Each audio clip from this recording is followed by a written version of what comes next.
व्याख्यामुद्रां करसरसिजैः पुस्तकं शङ्खचक्रे बिभ्रद्भिन्नस्फटिकरुचिरे पुण्डरीके निषण्णः अम्लानश्रीरमृतविशदैरंशभिप्लावयन् मामाविर्भूयादनगमहिमा मानसे वागधीशः। नमस्ते प्राणेश प्रणतविभुवायावनिमगाः नमस्वामिन् रामप्रियतमनुमन् गुरुगुण नमस्तुभ्यं भीमप्रबलतमकृष्णेष्ट भगवन् नमः श्रीमन्मध्वप्रदिश सुदर्शन्नो जय जय श्रीगुरुभ्यो नमः। नारायणं सुरगुरुं जगदेकनाथं भक्तप्रियं सकललोकनमस्कृतं च त्रैगुण्यवर्जितमजं विभुमाद्यमीशं वन्दे भवग्रम् अमरासुरसिद्धवन्द्यं नारायणं नमस्कृत्य नरं चैव नरोत्तमं देवीं सरस्वतीं व्यासं ततो जयमुदीरये। ವೇದವ್ಯಾಸರ ಮಹಾಭಾರತದ ಚಿಂತಕರಿಗೆ ವಂದನೆಗಳು. ಶಾಂತಿ ಪರ್ವದ 356ನೇಯ ಪ್ರವಚನ ಮತ್ತೆ ಸನ್ಯಾಸಿಗಳ ಬಗ್ಗೆ ಆ ಆಶ್ರಮದ ಹೆಗ್ಗಳಿಕೆಯ ಬಗ್ಗೆ ಕೆಲವು ಲಕ್ಷಣಗಳನ್ನು ಮತ್ತು ಕೆಲವು ಮಾತುಗಳ ಚಿಂತನೆಗಳು ವ್ಯಾಸರಿಂದ ಶುಕನಿಗೆ ಸಾಗಿವೆ. ಆತನ ಅತ್ಯಂತ ಶಾಂತ ಚಿತ್ತತೆಯ ಬಗ್ಗೆ ನ ಕ್ರುಧ್ಯೇತ್ ನ ಪ್ರಹರ್ಷ್ಯೇಚ್ಛ, ಗಮ್ಮತ್ತಿನಲ್ಲಿ ನೆಗಾಡ್ತಾ ಇರಲಿಕ್ಕೂ ಇಲ್ಲ, ಏನು ಅಂತ ಸಂಭ್ರಮಿಸಲಿಕ್ಕಿದೆ. ಸಾವು ನೋವಿನ ಸಂಕಟದ ಈ ಸಂಸಾರದ ಸುಳಿಯಲ್ಲಿ ಗಮ್ಮತ್ತು ಮಾಡುವುದು ಅಂದ್ರೆ ಏನುಂಟು? ನಮಗಿಂತ ಎಷ್ಟೋ ಮುಂದುವರಿದ ಶಕ್ತಿಗಳ ಚಿಂತನೆ ನಡೆಸಿಕೊಟ್ಟಾಗ ನಾವು ಏನು ಅಲ್ಲ ಅಲ್ಪರು ಅರ್ಥ ಆಗುವಾಗ ಅಳಬೇಕು. ನನಗೆ ಕೊಟ್ಟ ಭಾಗ್ಯಗಳು ಕಮ್ಮಿ ಆಗಿದೆ ಅಂತ ಸಿಟ್ಟು ಮಾಡಿಕೊಳ್ಳುವುದಲ್ಲ. ಯಾವುದಕ್ಕೂ ಎಂದೂ ಸಿಟ್ಟು ಮಾಡಿಕೊಳ್ಳದೆ, ಯಾವುದಕ್ಕೆಂದು ಬಹಳಷ್ಟು ಗೌಜಿ ಅಂತ ಮಾಡಿಕೊಳ್ಳದೆ, ಸುಖ ದುಃಖಗಳೆಲ್ಲದರಲ್ಲಿ ಒಂದೇ ರೀತಿಯಾದಂತಹ ಜೀವನದ ಬಗೆಯನ್ನು ಮಾಡಿಕೊಳ್ಳುವವ ಅವನು ನಿಜವಾದ ಸನ್ಯಾಸಿ ಆಗ್ತಾನೆ. ಮಾನಿತಃ ಅವಮಾನಿತಶ್ಚ ಯಹ, ಅವನನ್ನು ಗೌರವಿಸಿದ್ದರು,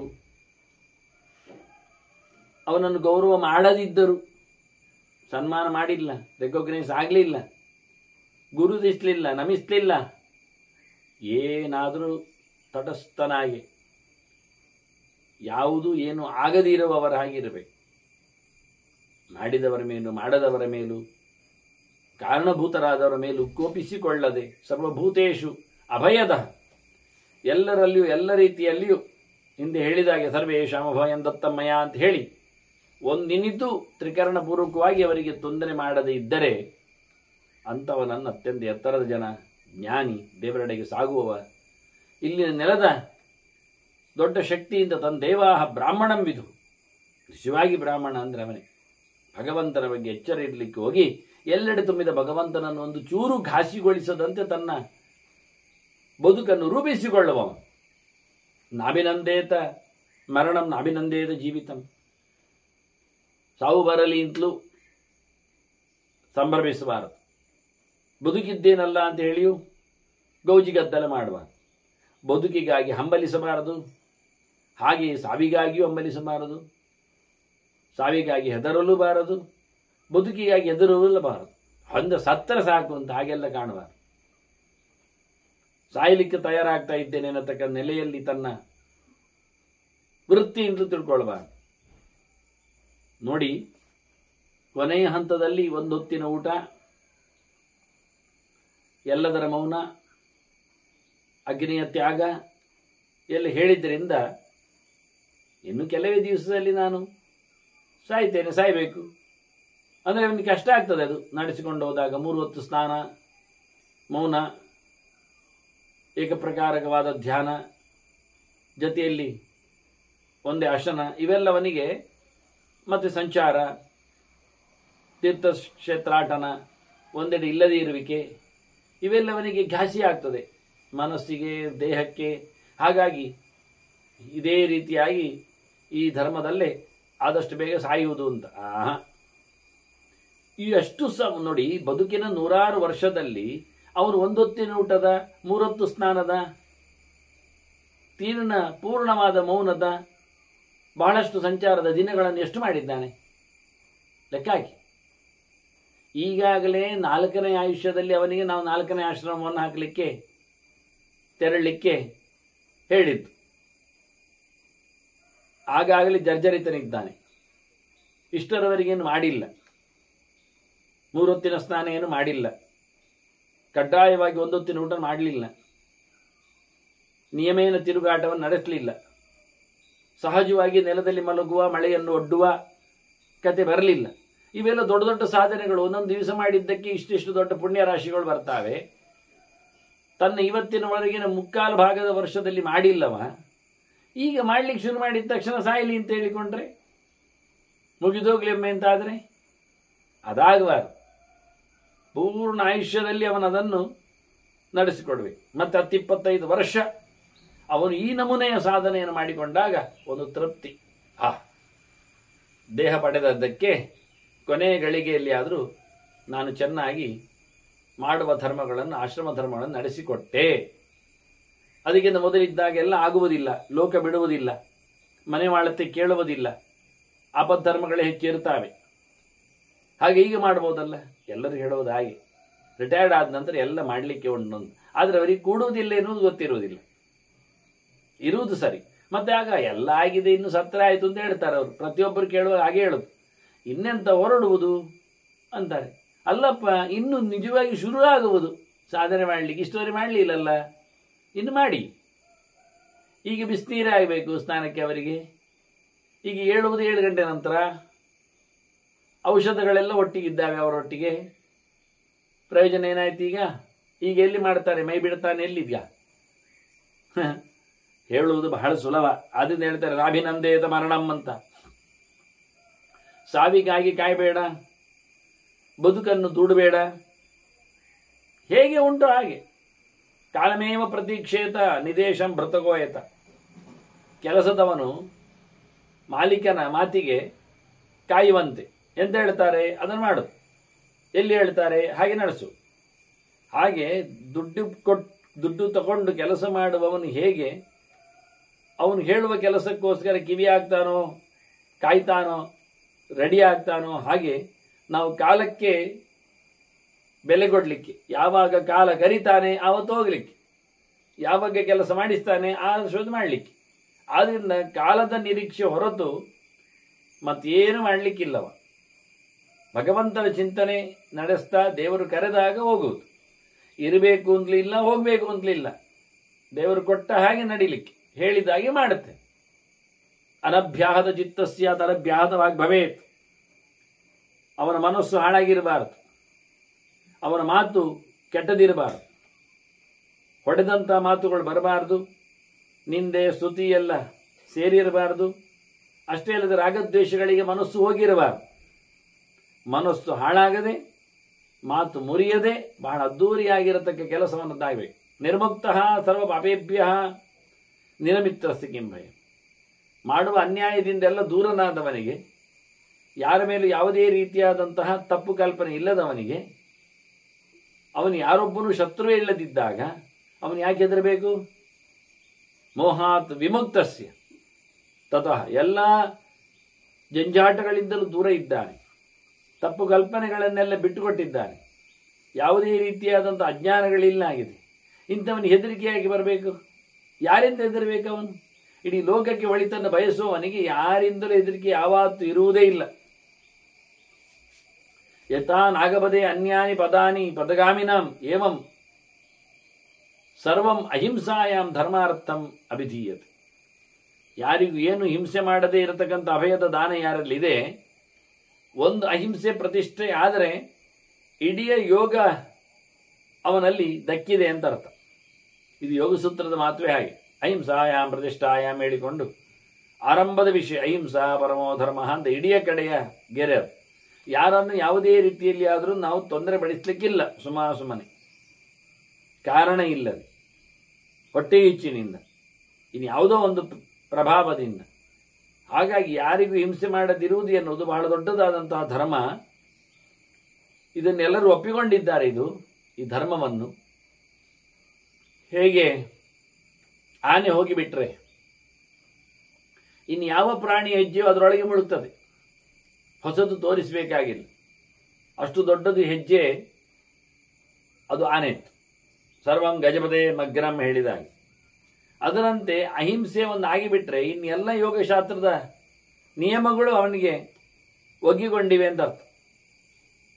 ತ್ರಿಕರಣಪೂರ್ವಕವಾಗಿ ಯಾರೊಬ್ಬರಿಗೂ ಯಾವುದೇ ರೀತಿಯಲ್ಲಿಯೂ ಎಂದಿಗೂ ಸಹ ಅನ್ಯಾಯವೆಸಗುವುದಿಲ್ಲ ಅನ್ನುವ ನೆಲೆಯಲ್ಲಿ ಈತ ಬದುಕಿದ್ದರೆ ಪ್ರಾಣಿ ಮಾತ್ರಕ್ಕೆ, ಪಕ್ಷಿ ಮಾತ್ರಕ್ಕೆ, ಪ್ರಪಂಚ ಮಾತ್ರಕ್ಕೆ ಒಂದು ದೃಷ್ಟಿಯಿಂದ ಸಾವಿರ ಜಂಗಮಗಳಿಗೆಲ್ಲ ಅನ್ಯಾಯ ಮಾಡದಂತೆ ಇರುವವ ಅವನು ಧರ್ಮವನ್ನು ಗೆದ್ದವ. ಇಡೀ ಧರ್ಮಕ್ಕಾಗಿ ಧರ್ಮದ ಪ್ರಯೋಜನ ಹೇಳುವುದೇ ಅಹಿಂಸೆಯನ್ನು ತಿಳಿಸಲಿಕ್ಕೆ. ಅದನ್ನು ಹಿಂಸೆ ಮಾಡದವ ಯಾರಿದ್ದಾನೆ ಅವ ನಿಜವಾಗಿಯೂ ಎಲ್ಲದರಿಂದ ಸಂಪೂಜ್ಯನಾಗಿ ಒಳ್ಳೆಯದನ್ನು ಪಡಿತಾನೆ. ಅಮೃತಸ್ಸ ನಿತ್ಯಂ ಭವತಿ ಯಹ ಹಿಂಸಾ ನ ಪ್ರಪದ್ಯತೆ, ಹಿಂಸಾ ನ ಪ್ರಪದ್ಯತೆ. ಯಾರು ಹಿಂಸೆಯನ್ನು ಕೈಗೆತ್ತಿಕೊಳ್ಳುವುದಿಲ್ಲ, ಅನ್ಯಾಯ ಮಾಡುವುದಿಲ್ಲ, ಅಪಚಾರ ನಡೆಸುವುದಿಲ್ಲ, ಮಾತಿನಲ್ಲಿಯೂ ಮನಸ್ಸಿನಲ್ಲಿಯೂ ಯಾರನ್ನು ಬೈದುಕೊಳ್ಳುವುದಿಲ್ಲ, ಶಾರೀರಿಕವಾಗಿ ಯಾರನ್ನು ಹಿಂಸಿಸುವುದಿಲ್ಲ, ಅವ ನಿಜವಾಗಿ ಅಮೃತನಂತರ ಅವನು ಸಾಯದವನಾಗ್ತಾನೆ. ಅವನು ಮೋಕ್ಷಕ್ಕೆ ತೆರಳುತ್ತಾನೆ. ಎಲ್ಲೆಡೆ ಭಗವಂತನ ದರ್ಶನದಿಂದಾಗಿ ಅವರೆಲ್ಲರನ್ನು ಚೆನ್ನಾಗಿ ನೋಡಿಕೊಂಡದ್ರಿಂದ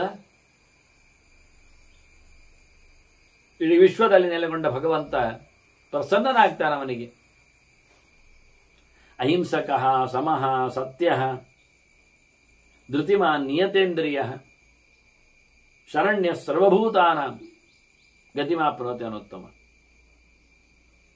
ಎಲ್ಲರಿಗೂ ಆಸರೆ ಕೊಡುವವನಾಗಿ, ಯಾವೊಬ್ಬ ವ್ಯಕ್ತಿಯನ್ನು, ವಸ್ತುವನ್ನು ಅಥವಾ ಪ್ರಾಣಿಯನ್ನು ಸಹ ಹಿಂದೆ ದೂಡಿಕೊಳ್ಳದೆ ಪ್ರಕೃತಿಯಲ್ಲಿ ಅವುಗಳಿಗೂ ಬದುಕಿ ಇದೆ ಅಂತ ಹೇಳಿಕೊಂಡು ಅವುಗಳ ಜೊತೆಯಲ್ಲಿ ಬಹಳ ಚೆನ್ನಾಗಿ ಇರುವವ ವಾಸ್ತವವಾಗಿ ಯಾರ ಮೇಲೂ ಯಾವುದೇ ರೀತಿಯಿಂದಲೂ ಹಿಂಸೆ ಮಾಡುವುದಿಲ್ಲ. ಒಂದು ಚೂರು ದೊಡ್ಡ ಮಟ್ಟಿನಲ್ಲ, ಬಹಳ ಸಣ್ಣ ಮಟ್ಟಿನ ಆಚೆ ದೂಡಿ ಕೂತ್ಕೊಳ್ಳುವುದು ತಪ್ಪೆ. ಕೆಲವೊಮ್ಮೆ ಇರುವೆ ಉಂಟು ಅಂತ ಹೇಳಿದರೆ. ಹೀಗಾಗಿ ಎಲ್ಲರಿಗೂ ಸಮತ್ವಂ ಯೋಗ ಉಚ್ಯತೆ ಹೇಳಿದ ಹಾಗೆ ಪಂಡಿತ ಸಮದರ್ಶಿನ ಅಂತ ಹೇಳಿದಂತೆ ಸಮೋಹಂ ಸರ್ವಭೂತೇಶು ಅಂತ ಕೃಷ್ಣ ಹೇಳಿದಾಗೆ ಎಲ್ಲರಲ್ಲಿಯೂ ತಾನಿದ್ದೇನೆ. ಅದರಿಂದ ಸಮನ ಉಪಾಸನೆ ಮಾಡುವವ ನಿಜವಾಗಿ ಸತ್ಯವಂತ, ಹಾಗೆಯೇ ಧರ್ಮನಿತ್ಯ ಇದ್ದಾನವ, ಒಳ್ಳೆಯ ಕೆಲಸಗಳನ್ನು ನಿರಂತರ ಮಾಡುವವ, ಧೃತಿಮಾನ್ ಮತ್ತು ಜಿತೇಂದ್ರಿಯ, ಯಾವುದೇ ಹೆದರಿಕೆಯಿಲ್ಲ, ಎಲ್ಲವನ್ನು ಗೆದ್ದುಕೊಂಡವ ಇದ್ದಾನೆ. ಇಂಥವನು ಎಲ್ಲರಿಗೂ ಆಸರೆಯಾಗಿ ನಿಂತವ ಅವನು ಅತ್ಯುತ್ತಮವಾದಂತಹ ಲೋಕವನ್ನು ಪಡೆಯಲಿಕ್ಕಿದ್ದಾನೆ ಅಂತ. ಏವಂ ಪ್ರಜ್ಞಾನವರ್ತಸ್ಯ ನಿರ್ಭಯಸ್ಯ ನಿರಾಶಿಸ ನ ಮೃತ್ಯು ಅತಿಗೋಭಾವ ತಮ್ಮ ಮೃತ್ಯುಂಚ ಅಧಿಗಚ್ಚತಿ, ತಮ್ಮ ಮೃತ್ಯನ್ನ ಅಧಿಗಚ್ಚತಿ. ಎರಡುವ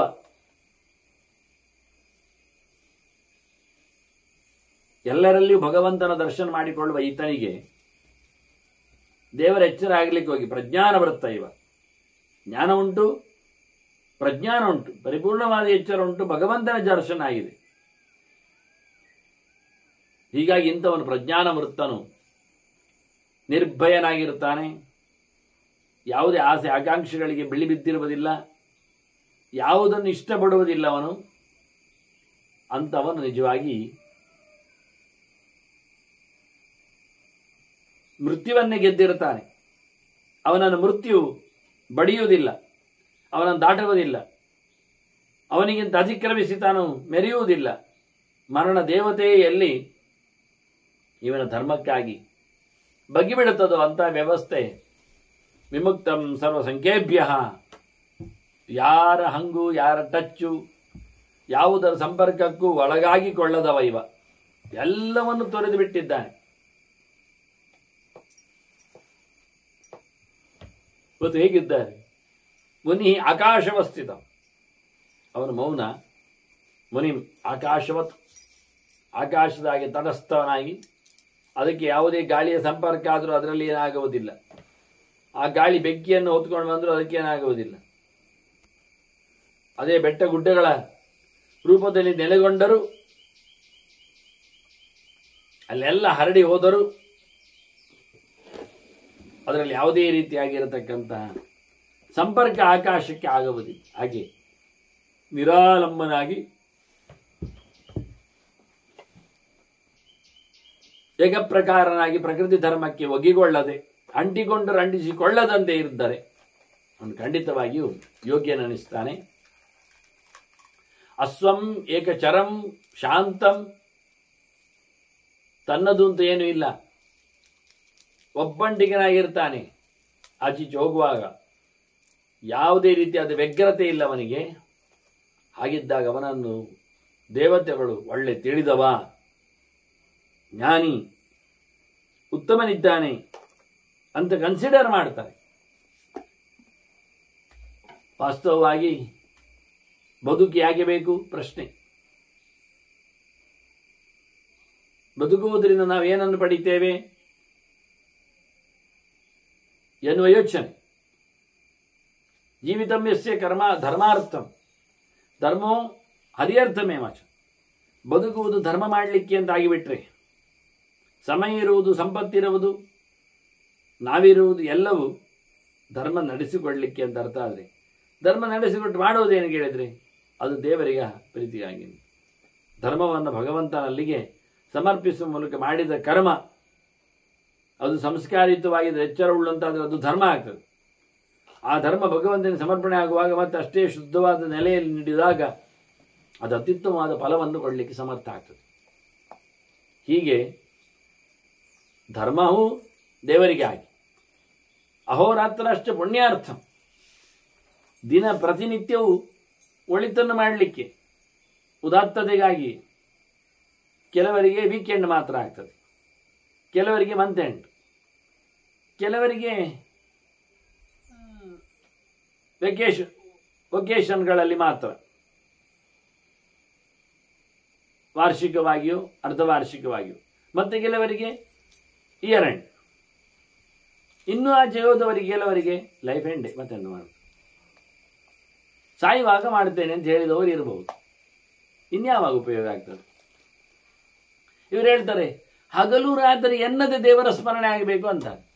ವಾರಕ್ಕೊಮ್ಮೆ ಅಲ್ಲ, ತಿಂಗಳಿಗೊಮ್ಮೆ ಅಲ್ಲ, ಸಂಕ್ರಾಂತಿಗೊಮ್ಮೆ ಅಲ್ಲ, ರಜೆಯಲ್ಲಿ ಮಾತ್ರ ಅಲ್ಲ, ವರ್ಷಕ್ಕೊಮ್ಮೆ ಅಲ್ಲ, ಮತ್ತೆ ಯಾವತ್ತು ಹಗಲು ರಾತ್ರಿ 2 ಹೊತ್ತು. ಹಗಲಿನಲ್ಲಿ 2 ಹೊತ್ತು, ರಾತ್ರಿಯಲ್ಲಿ 2 ಹೊತ್ತು, ಒಟ್ಟು 4 ಹೊತ್ತು. ನಿಜವಾಗಿ ಅಷ್ಟಾದರೂ.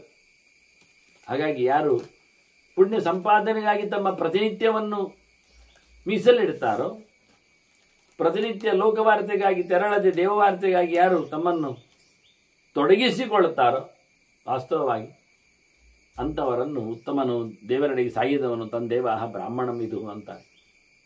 ವಿದ್ಯುಕ್ತಂ ಅವನೆಂಥದು, ನಿರ್ಮುಕ್ತಂ ಬಂಧನೈ ಸ್ವಗೈ ಬಂಧನೈ ಸರ್ವೈ, ಯಾವುದೇ ರೀತಿಯಾದ ಬಂಧನದಲ್ಲಿಯೂ ಯಾರು ಸಿಲುಕಿರುವುದಿಲ್ಲವೋ, ಯಥೋ ಯಥೋ ನಿವರ್ತೇತ ಅನ್ನುವಾಗಿ ಆದಷ್ಟು ಎಲ್ಲವನ್ನು ಕಳಚಿಕೊಂಡು ಬಿಚ್ಚಿಕೊಂಡು ಹತ್ತಿರ ಆಗಿಸಿಕೊಳ್ಳದೆ ಯಾರು ಬದುಕಿರ್ತಾನೆ ಅವನನ್ನು ಅತ್ಯುತ್ತಮವಾದ ವ್ಯಕ್ತಿ ತಂದೇವಾಹ ಬ್ರಾಹ್ಮಣಂ ಇದು.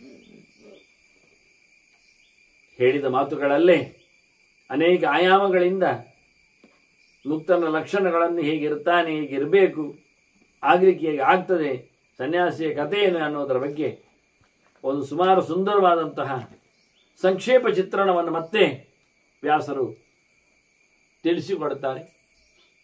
ಸರ್ವಾಣಿ ಭೂತಾನಿ ಸುಖೇರಮಂತೆ ಸರ್ವಾಣಿ ದುಃಖಸ್ಯ ಭೃಶಂ ತ್ರಸಂತೆ ತೇಷಾಂ ಭಯೋತ್ಪಾದನ ಜಾತ ಖೇದಃ ಕುರಿಯಾನ್ನ ಕರ್ಮಾಣಿ ಹಿ ಶ್ರದ್ಧಾದಾನ. ಸನ್ಯಾಸಿ ಎಲ್ಲ ಕರ್ಮಗಳನ್ನು ಬಿಟ್ಟಿರಲು ಕಾರಣ ಯಾಕೆ ಕೇಳಿದರೆ, ಯಾರಿಗೂ ತೊಂದರೆ ತನ್ನಿಂದ ಆಗಬಾರ್ದು ಅಂತ. ಕರ್ಮದಿಂದ ಏನೋ ಘಾಸಿ ಆಗ್ಬೋದು, ಮಾಡೋ ಮೂಲಕ ರಿಸಲ್ಟ್ ತಪ್ಪು ಕೊಡ್ಬೋದು. ಹಾಗಾಗಿ ಮಗದೊಬ್ಬರಿಗೆ ತಾನು ಮಾಡಿದ ಕರ್ಮದಿಂದ ಹೆದರಿಕೆ ಆಗಿದ್ರೆ, ಇನ್ನೇನು ಕಳ್ಕೊಂಡಿದ್ರೆ, ಅವರು ಇನ್ನೇನಕ್ಕೋ ಅವರು ತೆರಳಬೇಕು ಅಂತಾಗಿದ್ರೆ, ಹಾಗಾಗಿ ಅವರಿಗೆಲ್ಲ ತಿಳಿಸಿಕೊಡುವಂತೆ ಎಲ್ಲರೂ ಸಹ ಇವನನ್ನು ನೋಡಿ ಹೆದರಬಾರದು. ಆದ್ದರಿಂದ ಕರ್ಮ ಮಾಡುವುದರಿಂದ ಅವರಿಗೆ ನೋವಾಗ್ತದೆ ಅಂತಾದರೆ ಮಾಡುವುದೇ ಬಿಡಬೇಕು. ಅಂತಹ ಕಾಮ್ಯಕರ್ಮಗಳನ್ನು ನೈಮಿತ್ತಿಗಳನ್ನೆಲ್ಲ ಇನ್ನೊಬ್ಬರಿಗೆ ಅವನ ಕರ್ಮಗಳಿಂದಾಗಿ ಹೆದರಿಕೆಯಂತೆ ಬಂದರೆ ಮತ್ತೊಬ್ಬರನ್ನು ದುಡಿಸಿಕೊಳ್ಳುವುದಲ್ಲ, ಅವರನ್ನು ಬೆದರಿಸಿಕೊಂಡರೂ ಅದಕ್ಕೆ ಬೇಸರ ಆಗಬೇಕು ಇವನಿಗೆ, ಅಯ್ಯೋ ಪಾಪವೇ ಅಂತ. ಯಾಕೆಂದರೆ ಇಡೀ ಲೋಕದ ಕಥೆ ಹೇಗಿರ್ತದೆ, ಎಲ್ಲರೂ ಬಯಸುವುದು ಸುಖವನ್ನೇ, ದುಃಖವನ್ನಲ್ಲ. ಹಾಗಾಗಿ ಲೋಕದ ಜನರಿಗೋಸ್ಕರ ಯಾರು ಸುಖಕ್ಕಾಗಿಯೇ ತಮ್ಮ ಚರಿಯನ್ನು ತೋಡಿಸಿಕೊಂಡು ದುಃಖವನ್ನು ದೂರ ಮಾಡಿರ್ತಾರೆ ಅಂತ ನಿಜವಾಗಿ ಒಳ್ಳೆಯ ರೀತಿಯಾದಂತಹ ಆಶ್ರಮವನ್ನು ಪಡೆದಾಗಿ. ಎಲ್ಲಕ್ಕಿಂತ ದೊಡ್ಡ ದಾನ ಯಾವುದು ಕೇಳಿದರೆ ಅಭಯದಾನ ಅಂತ. ಯಾರಿಗೇನು ಮಾಡುವುದಿಲ್ಲ ಎನ್ನುವುದೇ. ದಾನಂ ಹಿ ಭೂತಾಭಯ ದಕ್ಷಿಣಾಯ ಸರ್ವಾಣಿ ದಾನಾನಿ ಅಧಿತಿಷ್ಠತಿ. ಎಲ್ಲ ದಾನಕ್ಕಿಂತ ಮಿಗಿಲಾದ ದಾನ ಯಾವುದು ಕೇಳಿದರೆ ಅಭಯದಾನ. ಅದು ಸದಕ್ಷಿಣಾಯಿ.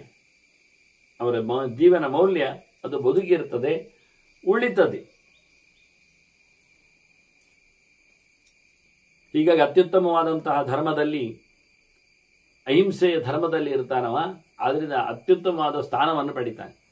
ತಿಷ್ಣಾಂತನುಂ ಯಂ ಯಹ ಪ್ರಥಮಂ ಜಹಾತ್. ಎಂದು ನೋಡಿದರೂ ತೀಷ್ಣನಾಗುವುದಿಲ್ಲ, ಕೋಪಭರಿತನಾಗುವುದಿಲ್ಲ, ಕೆಂಪುಗಣ್ಣು ಮಾಡುವುದಿಲ್ಲ, ಸ್ಟಿಫ್ಫು ಅವನ ಶರೀರ ಆಗುವುದೇ ಇಲ್ಲ. ಒಮ್ಮೆಲೆ ಗಟ್ಟಿಯಾಗಿ ಬಿಡುವುದು, ಹೊಡಿಲಿಕ್ಕೆ ತಯಾರಾದಾಗೆ. ಯಾರ ದೇಹ ಆಕ್ರೋಶ ಇಲ್ಲದೆ, ರೋಷ ಇಲ್ಲದೆ ತಣ್ಣಗಿರ್ತದೆ, ಚಂದವಾಗಿರ್ತದೆ, ಅಂತ ನೆಲೆಯಲ್ಲಿದ್ದಾಗ ಬಹಳ ಅನುಕೂಲವಾಗಿರ್ತದೆ ಅಂತ ಮೊದಲು ಬಿಡಬೇಕಾದದ್ದು. ದೇಹ ಬದಲಾಗಬಾರದು, ಬಣ್ಣ ಚೇಂಜ್ ಆಗಬಾರದು, ಇನ್ನೊಬ್ಬರ ಮೇಲೆ ಹಾರುವಂತೆ ಅದು ಸಿದ್ಧನಾಗಬಾರದು. ಹೀಗಾಗಿ ಅಂಥವನು ಸೋನಂತಮಾಪ್ನೋತಿ ಅಭಯಂ ಪ್ರಜಾಭ್ಯ. ಪ್ರಜೆಗಳೆಲ್ಲರಿಗೂ ಈ ರೀತಿಯಾದಂತಹ ಅಭಯವನ್ನು ಕೊಡುವ ಮೂಲಕವ ಶಾಶ್ವತವಾದ ಸ್ಥಾನವನ್ನು, ಹಿಂದೆ ಬಾರದ ಲೋಕವನ್ನು ಖಂಡಿತವಾಗಿಯೂ ಪಡೀಲಿಕ್ಕಿದ್ದ. ಹೇಗೆ ನೋಡಲಿಕ್ಕುಂಟವನು ದೇವರ ಬಗ್ಗೆ ಚಿಂತನೆ ಹೇಗಿರುತ್ತದೆ ಅದರ ಬಗ್ಗೆ ಒಂದು ಮಾತು ಹೇಳ್ತಾರೆ. ಸದತ್ತಂ ಹಾಸ್ಯೇನ. ಅವನ ಆಹುತಿಯನ್ನು ಕೊಡಲಿಕ್ಕೆ ಅಗ್ನಿ ಇಲ್ಲ ಅಲ್ಲಿ. ವಿಗಸಾಶಿ ಆಗಬೇಕು ಅವನು. ಅದಕ್ಕೆ ತುತ್ತನ್ನು, ಊಟವನ್ನು ತನ್ನ ಬಾಯಿಗೆ ಕೊಡುದವ. ಸದತವಾಸ್ಯೇನ ಅವಿರ್ಜುಹೋತಿ ಲೋಕಸ್ಯ ನಾಭಿ ಜಗದ ಪ್ರತಿಷ್ಠಾ. ಯಾರು ಲೋಕಕ್ಕೆ ಕಾರಣನಿದ್ದಾನೆ, ತಲ್ಲೋಕಬದ್ಧಂ ಸವೇವ ಹೇಳಿಕೊಂಡು ಬ್ರಹ್ಮಾಂಡ ಪದ್ಮವನ್ನು, ಬ್ರಹ್ಮನನ್ನು ನಾಭಿಕಮಲದಲ್ಲಿ ತಂದು ಜಗತ್ತನ್ನು ನೀಡಿದವ, ಜಗತ್ತಿಗೆ ಸೃಷ್ಟಿಯ ವಿಭ್ರಮವನ್ನು ಕೊಟ್ಟವ, ಚಾಲನೆ. ಅಲ್ಲಿಂದ ಮುಂದಕ್ಕೆ ಅವಾಂತರ ಸೃಷ್ಟಿಗಳಾಗ್ತವೆ. ಹಾಗೆ ಸಹಜವಾಗಿಯೇ ಲೋಕದ ಕರ್ತೃ ಯಾರಿದ್ದಾನೆ, ಭಗವಂತ ಇದ್ದಾನೆ. ಯಸ್ಯಾಂಗಮಂಗಾನಿ ಕೃತಾಕೃತಂಚ.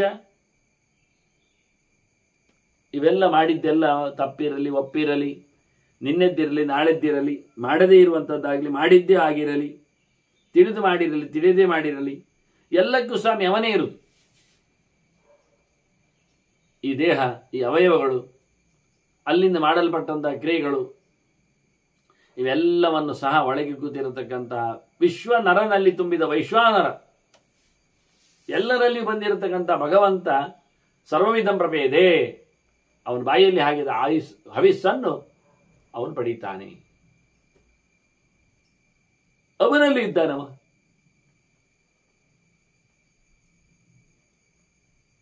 ವೈಶ್ವಾನರ. ಹಾಗಾಗಿ ಎಲ್ಲರಲ್ಲಿ ನೆಲೆಗೊಂಡಿರತಕ್ಕಂಥ ಭಗವಂತನ ವೈಭವ, ಇವನ ಪ್ರಾಣಾಹುತಿ, ಇವನ ಜೀವನದ ಧರ್ಮ, ಅದನ್ನು ಸ್ಪಷ್ಟ ಮತ್ತೆ ಹೇಳುವುದಾಗಿದ್ರೆ ಅವನು ಕೊಡುವಂಥದ್ದು. ಪ್ರಾದೇಶ ಮಾತ್ರೇ ಹೃದಯ ನಿಶ್ಚಿತಂ ಯತ್ ತಸ್ಮಿನ್ ಪ್ರಾಣಾನ್ ಆತ್ಮಯಾಜಿ ಜುಹೋತಿ. ಇವನ ಆತ್ಮಯಾಗಿ, ಅವನನ್ನೇ ಆಹುತಿ ಕೊಡುವಂಥದ್ದು. ಓ ಪ್ರಾಣ ಯಸ್ವ ಅಂತ ಹೇಳಿಕೊಂಡಾಗಿ, ಅಮ್ಮಾಂ ಜುಹಂ ಯಸ್ವ ಅಂತ ಹೇಳಿದಾಗೆ ಎಲ್ಲಿದ್ದಾನೆ? ಈಗ ತಾನೇ ವೈಶ್ವಾನರನ ಬಗ್ಗೆ, ಹೊಟ್ಟೆಯಲ್ಲಿರತಕ್ಕಂಥ ದೇವರ ಬಗ್ಗೆ, ತಿಂದ ಶಕ್ತಿಯ ಬಗ್ಗೆ ಮಾತಾಡಿದ್ರೆ ಅಲ್ಲಿಂದ ಒಂದು ಗೇಣು ಮೇಲೆ ಅಂತಾರೆ. ನಾಭಿಯಿಂದ ಗೇಣುಗೆ, ಗೇಣು ಜಾಗಕ್ಕೆ.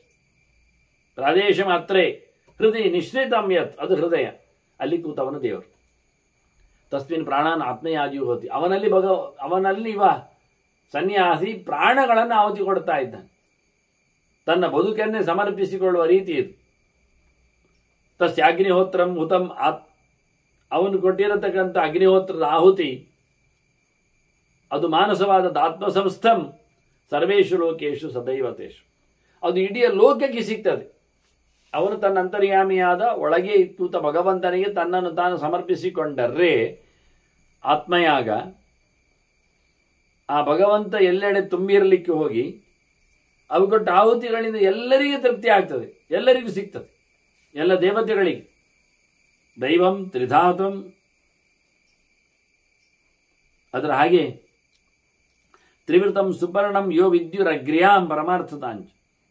ದೇವರನ್ನು ತ್ರಿಧಾತುವನ್ನಾಗಿ ತಿಳಿದವ. ತ್ರಿಧಾತು ಅಂದರೆ ಇದು ಮೂರನ್ನು ಹೊತ್ತವ, ಮೂರು ಬಗೆಯ ಸಾತ್ವಿಕ ರಾಜಸ ತಾಮಸ ಜೀವರನ್ನು ಹೊತ್ತವ. ಅಂದರೆ ಮನುಷ್ಯ ರೂಪದಲ್ಲಿ ಒಟ್ಟು ಜನ್ಮದಲ್ಲಿ 4 ಬಗೆ ಇರ್ತದೆ. ಅಂಡಜ, ಉದ್ಬಿಜ್ಜ, ಸ್ವೇದಜ, ಮತ್ತೊಂದು ಜರಾಯುಜ ಅಂತ.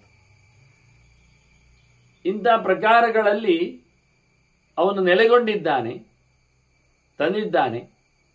ಮತ್ತು 3 ವೇದಗಳಿಂದ ಸ್ತುತ್ಯನಿದ್ದಾನೆ, ಹೇಳಲ್ಪಡ್ತಾನೆ. ವೇದೇಶ ಸರ್ವೇ ರಹಮೇ ವೇದ್ಯ ಅಂತ ಮುಂದಿನ ಗೆರೆಗಳಲ್ಲಿ. ಅಷ್ಟೇ ಅಲ್ಲಿ 3 ಲೋಕಗಳನ್ನು ತುಂಬಿ ನಿಂತವನು 3 ಲೋಕಗಳಲ್ಲಿ ಇದ್ದಾನೆ, 3 ರೂಪಗಳಲ್ಲಿ. ಹೀಗಾಗಿ ಭಗವಂತ ಯವು ತ್ರಿಧಾತುಂ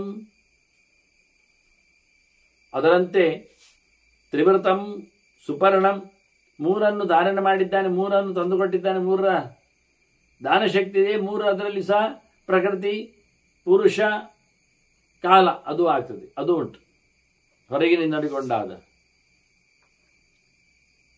ಇಡೀ ಜೀವ ಸಮುದಾಯಗಳು ಪುರುಷ ತತ್ವದಿಂದ ಲಕ್ಷ್ಮಿಯನ್ನು ಪ್ರತ್ಯೇಕವಾಗಿ ತಿಳ್ಕೊಂಡ್ರೆ ಉಳಿದ ಎಲ್ಲ ಜಗತ್ತನ್ನು ಸಹ ನಿರ್ಮಾಣದಲ್ಲಿ ತಂದಾಗ ಭಗವಂತನ ಕರೆಯುವ ಶಕ್ತಿಗಳು. ಹಾಗೆ ಇಚ್ಛಾಶಕ್ತಿ, ಜ್ಞಾನಶಕ್ತಿ, ಕ್ರಿಯಾಶಕ್ತಿ ಇವುಗಳು ಅವನಿಂದ ನಿಯಮನಕ್ಕೊಳಗಾಗಿರ್ತವೆ. ಹಾಗೆಯೇ ನಿಯಮನಕ್ಕೆ ಅಂದರೆ ಸ್ವರೂಪಭೂತನಾಗಿದ್ದಾನೆ, ಅವನು ಶಕ್ತಿ ರೂಪನಿದ್ದಾನಲ್ವ, ಉಳಿದವರ ಚಿಂತನೆಗಳನ್ನೆಲ್ಲ. ಹಾಗಾಗಿ 3 ಲೋಕಗಳನ್ನು ಸಹ ನೇಮಿಸುವವ, 3 ವೇದಗಳ ವಾಚ್ಯನಿದ್ದಾನೆ.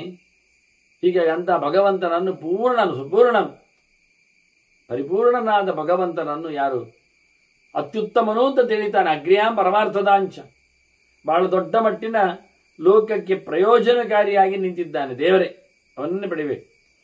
ಅಂತಹ ಭಗವಂತನಲ್ಲಿ ವಿಶೇಷವಾಗಿ ಪಯಣ ಬೆಳೆಸಿದ ವೈವ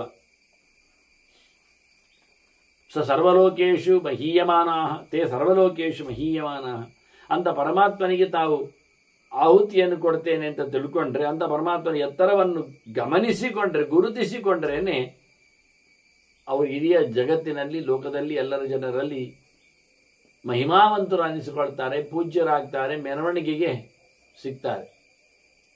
ಈ ರೀತಿಯಾಗಿ ತಿಳಿದುಕೊಂಡ ರೀತಿಯಲ್ಲಿ ಬಂದಾಗ ದೇವಾಹ ಸಮರ್ಥಾಹ ಅಮೃತಂ ಮಹಂತಿ. ಅಂಥವರಿಗೆ ದೇವತೆಗಳು ಸಮರ್ಥರಾಗಿ, ಅಂದರೆ ಬೇಕಾದಷ್ಟು ಅವರಿಗೆ ಉಪಕಾರಕರಾಗ್ತಾರೆ, ಮೋಕ್ಷಾದಿಗಳನ್ನು ಕಂಡಿಸ್ತಾರೆ, ಅವರನ್ನು ಶಾಶ್ವತರನ್ನಿಗಿಸ್ತಾರೆ. ಸಮರ್ಥಾಹ ಅಂದರೆ ಭಗವಂತ, ಭಗವಂತನಿಂದಾಗಿ ಗಟ್ಟಿಯಾದವರು ದೇವತೆಗಳು. ಹಾಗೆ ಇವನಿಗೆ ಅಂಥ ದೇವತಾ ಶಕ್ತಿಗಳಿಂದ ಮನ್ನಣೆ ಆಗ್ತದೆ. ಮತ್ತು ದೇವಾಹ ಅರ್ಥಾಹ ದೇವತೆಗಳು ಪೂರ್ಣವಾದ ಪ್ರಯೋಜನದಲ್ಲಿ ನೆಲೆಗೊಂಡವರು. ಅವರು ಇವನಲ್ಲಿ ಸಾಧಕನಲ್ಲಿ ಸಂಪತ್ತನ್ನು ಸುರಿಸ್ತಾರೆ, ಅವರನ್ನು ಅಮೃತನನ್ನಾಗಿಸ್ತಾರೆ. ಅವನಿಗೆ ಮೊದಲಿಗೇನಾಯಿತು, ಸಾಧಕನಾದ ಉಂಡಾಗ ದೇವರ ಕಲ್ಪನೆ ಬರಲಿಕ್ಕೂ ಎಲ್ಲ ದೇವರಿಗೆ ಕೊಟ್ಟಾಗಾಯಿತು. ಅವನು ಆಹುತಿಯನ್ನು ಕೊಟ್ಟದ್ದೇ ಅದು. ನಾಲಿಗೆಯನ್ನು ಕುಂಡಕ್ಕೆ ಆಹುತಿ ಕೊಟ್ಟಿದ್ದಾರೆ, ಹೃದಯ ಎನ್ನುವಲ್ಲಿ ಅದರ ಸ್ವೀಕಾರಕ್ಕೆ ನಾರಾಯಣಿದ್ದಾನೆ. ನೋಡಿ ಆದ ಚರಿತ್ರೆಗಳು ಹೇಗಿರ್ತಾವೆ ಅಂತ. ಬಾಹ್ಯದ ಯಜ್ಞಕ್ಕಿಂತ ಅಂತರ್ಯಜ್ಞದಲ್ಲಿ ಮಹತ್ತಿಗಿರಾಗಿ ಆ ನಮೂನೆ ಅಂತರವಾದ ಯಜ್ಞದಲ್ಲಿ ಆತ ತೊಳಗಿರ್ತಾನೆ. ಇದನ್ನು ಬಾಹ್ಯದಲ್ಲಿ ಹೀಗೆ ಮಾಡುವಂಥದ್ದು. ಆಗ ಮಾಡಿದಾಗ ಅವನ ಪರಿವಾರ ದೇವತೆಗಳಿಗೆಲ್ಲ ಖುಷಿ ಆಗ್ತದೆ. ಮತ್ತೆ ಉಪಯೋಗಕ್ಕೆ ಬರುವಂಥದ್ದು ವೇದ, ಅದನ್ನು ಉಪಯೋಗಿಸುವ ವಿದ್ಯೆ. ಇನ್ನು ಕೆಲವೊಮ್ಮೆ ವೇದಾಂಶ ವೇದ್ಯಂಚ ವಿಧಿಂಚ ಕೃಷ್ಣ ಮಾಡಬೇಕಾದ ಪ್ರಕಾರಗಳು, ಅಥವಾ ನಿರುಕ್ತಂ ಪರಮಾರ್ಥದ ಅಂಶ, ಅದರಲ್ಲಿ ನಿಜವಾದ ಅರ್ಥ ಕ್ರಮ, ಅದರೊಟ್ಟಿಗೆ ತಿಳಿಬೇಕಾದವ ಮತ್ತು ವೇದ.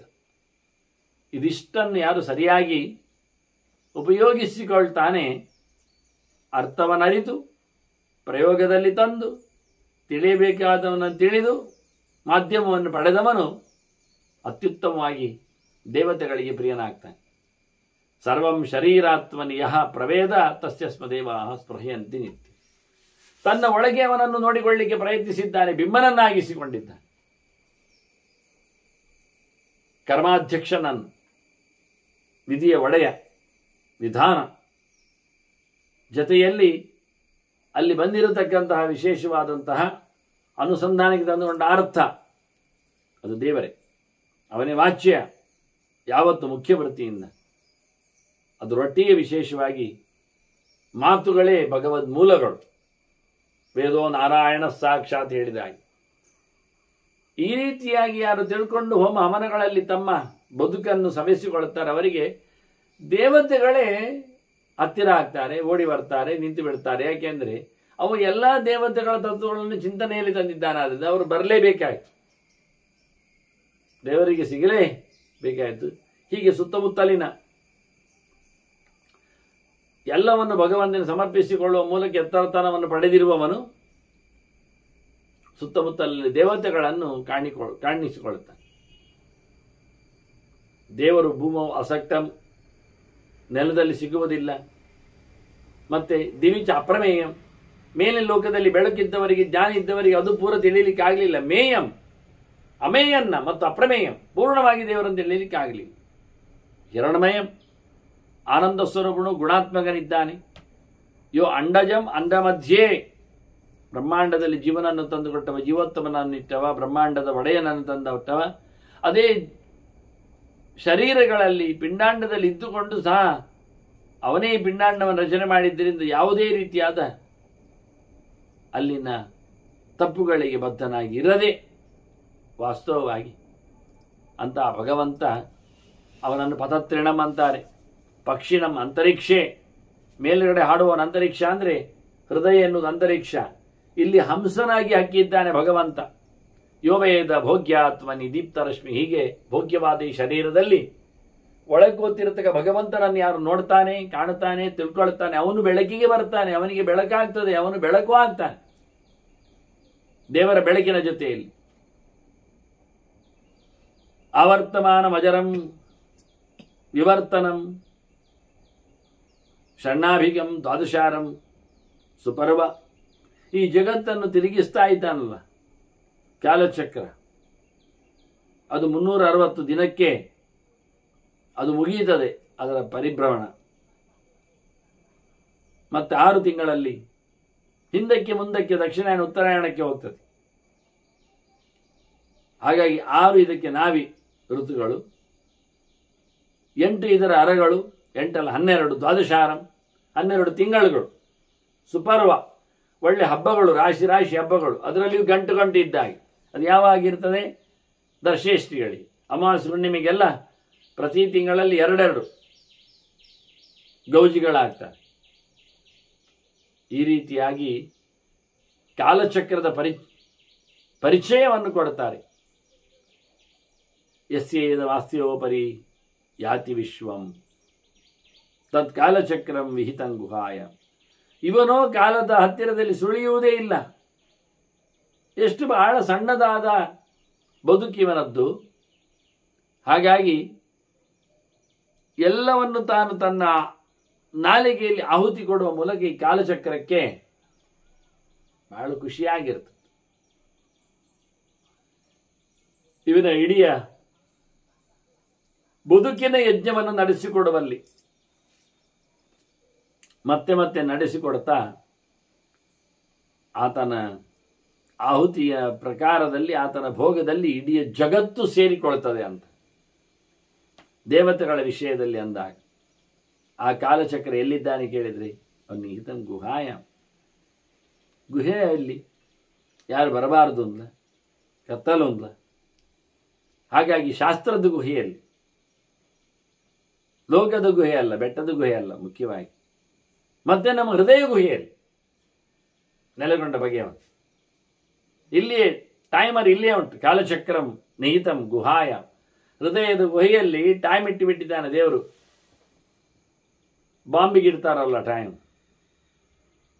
ಹಾಗೆ ಇಷ್ಟು ಸಮಯಕ್ಕಾದಾಗ ಅವನಲ್ಲಿ ಕಂಟ್ರೋಲ್, ಅವನಲ್ಲಿ ಇಟ್ಟು ರಿಮೋಟ್ ಕಂಟ್ರೋಲ್, ಯಾವತ್ತು ಸಿಕ್ಕಿಸಿದ್ದು, ಎಷ್ಟು ಗಂಟೆಗೆ, ಹೀಗೆ ಎಲ್ಲರದ್ದು ಸರಿಯಾಗಿ ತಿಳ್ಕೊಂಡಿರ್ತಾನೆ.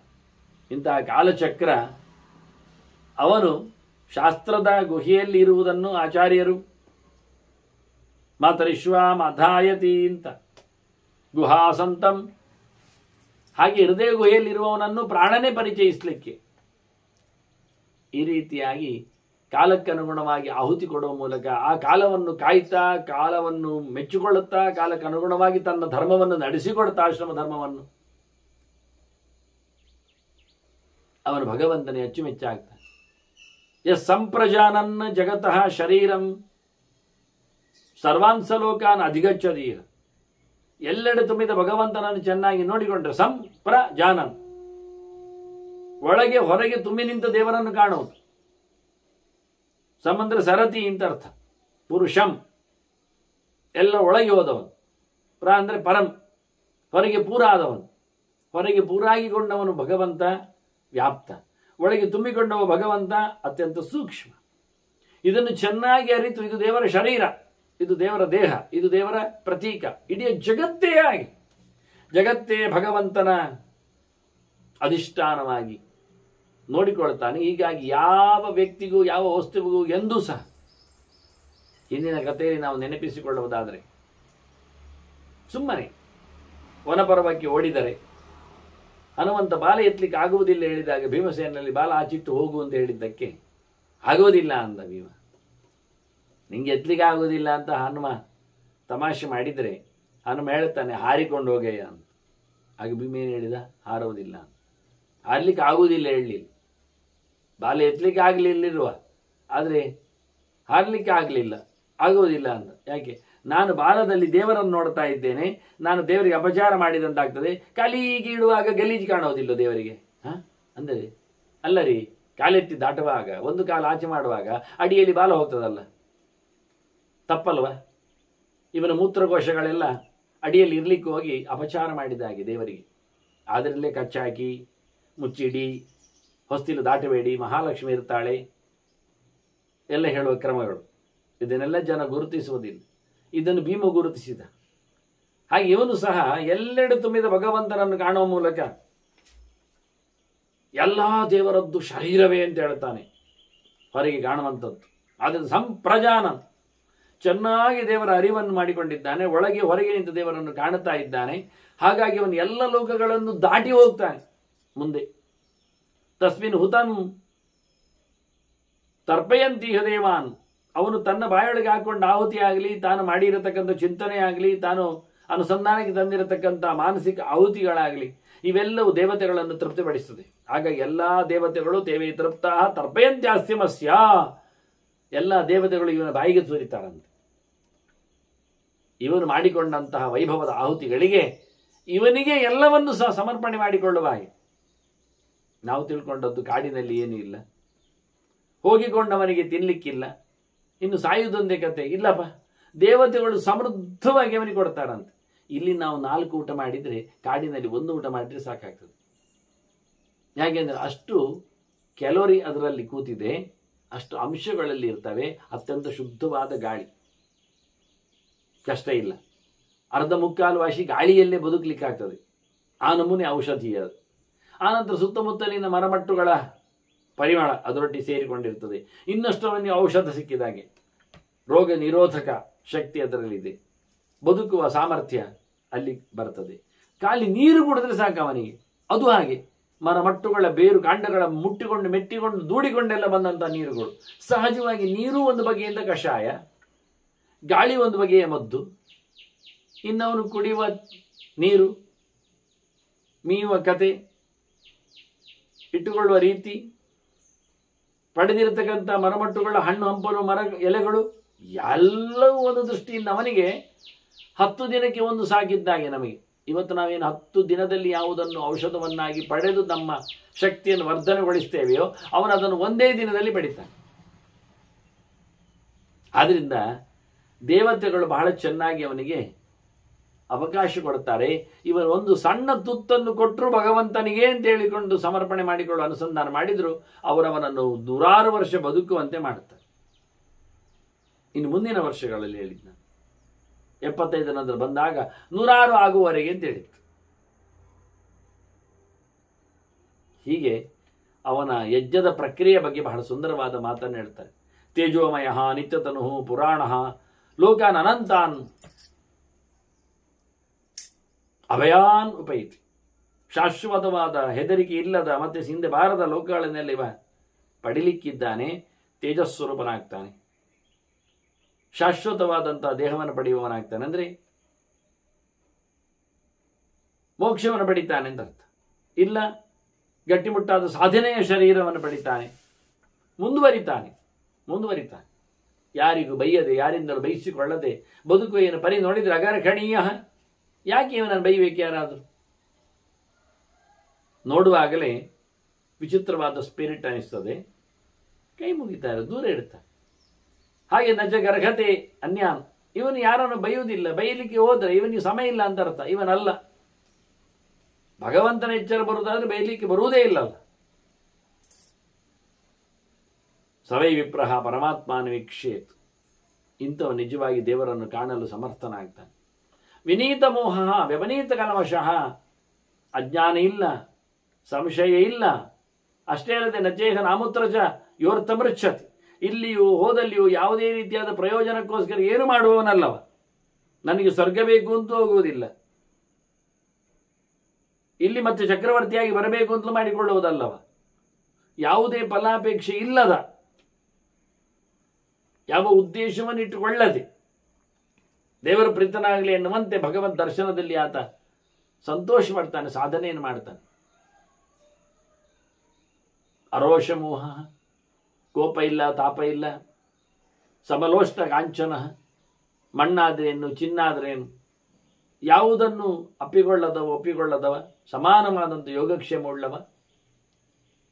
ಪ್ರಹೀಣ ಶೋಕ, ಅಳು ಇಲ್ಲ, ಮುಜುಗರ ಇಲ್ಲ, ಮೋಸ ಇಲ್ಲ, ತಲೆಯೊಳಗೆ ಯಾವುದೇ ರೀತಿಯಾದ ಕಿರಿಕಿರಿ ಇಲ್ಲ. ಗತ ಸಂಧಿ ವಿಗ್ರಹ, ಯಾರಲ್ಲಿಯೂ ಸೇರಬೇಕು ಅಂತಿಲ್ಲ, ಯಾರನ್ನು ದೂರ ಮಾಡಬೇಕು ಅಂತಿಲ್ಲ. ಯಾರು ಮಿತ್ರ ಯಾರು ಶತ್ರು ಅನ್ನುವ ವ್ಯವಸ್ಥೆಯೇ ಇಲ್ಲ ಮಾಡಿಕೊಂಡವ. ತಾನು ಮಾತ್ರ ತಾನು ಭಗವಂತನ ಎಚ್ಚರದಲ್ಲಿ ಅನ್ನೋ ನೆಲೆಯಲ್ಲಿ ಇರುವವ. ಒಂದು ದೃಷ್ಟಿಯಿಂದ ಯಾವುದೇ ಜಂಜಾಟಗಳಿಗೆ ದೂರ, ಜಂಜಾಟಗಳಿಗೆ ಸಿಲುಕದವ.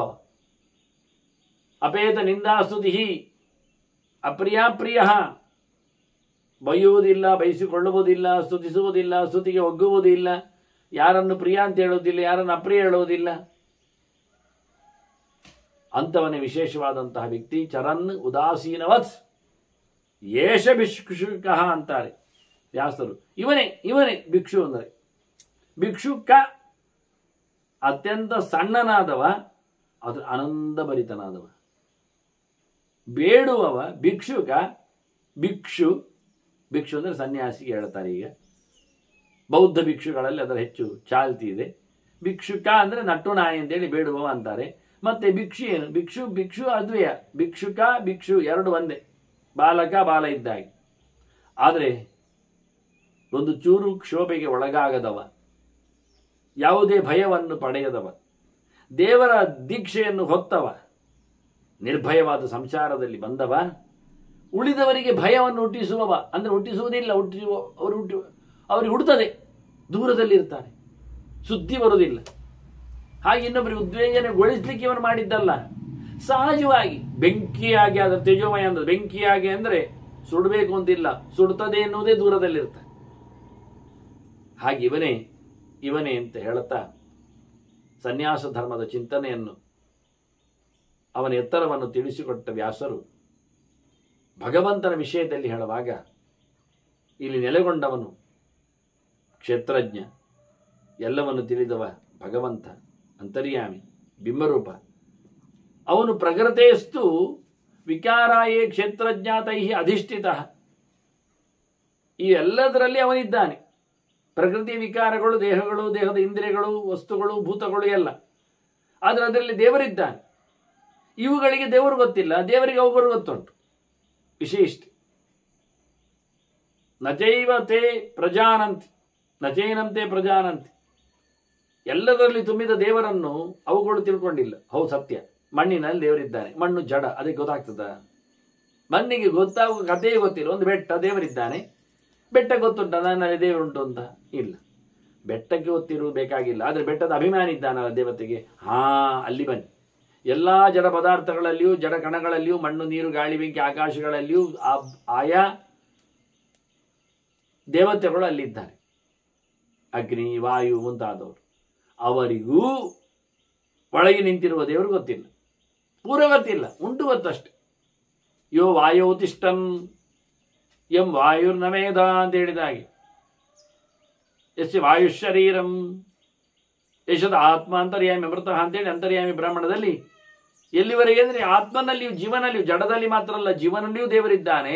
ಆ ಜೀವನಿಗೂ ಗೊತ್ತಾಗೋದಿಲ್ಲ ಅಂತ ಇಷ್ಟು ಸ್ಪಷ್ಟವಾಗಿ ಅಂತರ್ಯಾಮಿ ನಾರಾಯಣ ಅಂತೇಳಿ ಆ ಅಂತರ್ಯಾಮಿ ಬ್ರಾಹ್ಮಣದಲ್ಲಿ ಶಂಕರಾಚಾರ್ಯರು ಭಗವಂತನನ್ನೇ ಗಟ್ಟಿಪಡಿಸಿ ತೋರಿಸಿಕೊಡ್ತಾ ಇದ್ದಾರೆ. ಈ ರೀತಿಯಾಗಿ ಭಗವಂತ ಎಲ್ಲದರಲ್ಲಿ ತುಂಬಿದ್ದಾನೆ, ಎಲ್ಲವನ್ನು ನೋಡಿದ್ದಾನೆ. ಆದರೆ ಎಲ್ಲವೂ ದೇವರನ್ನು ನೋಡ್ತಾ ಇಲ್ಲ. ಆದರೆ ಈ ಶರೀರ ಎನ್ನುವುದು ಕ್ಷೇತ್ರ, ಈ ಕ್ಷೇತ್ರದಲ್ಲಿ ಎಲ್ಲ ಸೊತ್ತುಗಳಿವೆ, ಪಂಚಭೂತಗಳು, ಪಂಚೇಂದ್ರಿಯಗಳು ಎಲ್ಲ ಸೇರಿಕೊಂಡಿವೆ. ಆದರೆ ಈ ಕ್ಷೇತ್ರದಲ್ಲಿ ಇರುವವನು ಜೀವ, ಇರುವವನಷ್ಟೇ ಜೀವ. ಅವನು ಯಾವುದೇ ಪ್ರಪಂಚದ ಈ ಪರಿಚಯ ಇಲ್ಲ, ತನ್ನ ಶರೀರದ ಅವಯವಗಳ ಅಂಗಾಂಗಗಳ ಪರಿಚಯ ಇಲ್ಲ. ಏನೋ ಸ್ಥೂಲವಾಗಿ ಪರಿಚಯ, ಅದು ಕಣ್ಣು, ಅದು ಕಿವಿಯಿಂದ. ಆದರೆ ಕಣ್ಣಿನ ಬಗ್ಗೆ ಪೂರ ಗೊತ್ತಾ ಯಾರಿಗಾದರೂ? ಅದರ ಅಡ್ಡ ಸೀಳು ನೋಟ, ಉದ್ದ ಸೀಳು ನೋಟ, ಒಳಗಿನ ನರತಂತುಗಳ ಜಾಲ, ಅಲ್ಲಿರತಕ್ಕಂಥ ಕಪ್ಪು, ಬಿಳಿ, ಕೆಂಪು, ಎಲ್ಲಿ ಎಲ್ಲಿ ಏನು ಹೇಳುವ, ಅದರಲ್ಲಿರ್ತಕ್ಕ ದೇವತಾ ಶಕ್ತಿಗಳು, ಅದನ್ನು ಒಳಗೆ ನಿಂತ ಭಗವಂತ ಅವನು ಎಲ್ಲವನ್ನ ಅರಿತವ. ಅವನು ನಿಜವಾಗಿ ಒಳಗಿರುವವನಲ್ಲ, ಇರಬೇಕಾಗಿರುವ ಜೀವ. ಆದರೆ ಇವನು ನಿಯಂತ್ರಣ ಮಾಡಲಿಕ್ಕೆ ಅಲ್ಲಿ ಎಲ್ಲ ಕಡೆಯಲ್ಲಿ ಇದ್ದೇ ಇದ್ದ.